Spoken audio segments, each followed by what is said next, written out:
Okay, you're on beat. Okay.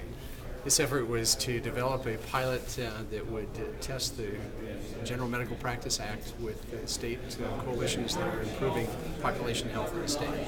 So the hypothesis, which Dan is standing in front of, is that the Good Medical Practice Act would be useful to a state coalition in improving state healthcare systems and eventually population health.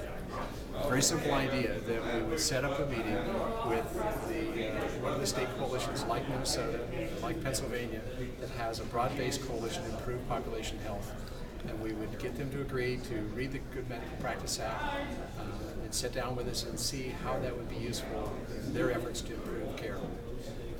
And that we would get feedback then on the document of how we could develop new changes to it that would be useful. And one of the people used the analogy of an infectious agent.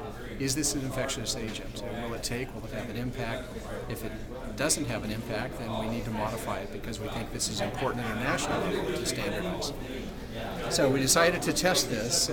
We grabbed two people from two other teams, from North Carolina and Minnesota, and we asked them if this would be useful. You don't want to see a Give an porn. example of how we think it would be useful. Like North Carolina, they're wrestling with the issue of reentry. They're one of the first states to define clinically inactive as being 2 years away from practice, but now they're wrestling with the idea of what would be the plan or criteria for bringing physicians back into practice.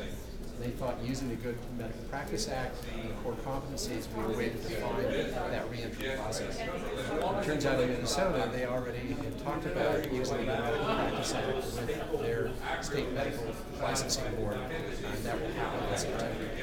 So the general feedback from them who came through was that this was a good idea. We would learn a lot from sort of on-the-ground testing of the Good Medical Practice Act with some of these state coalitions.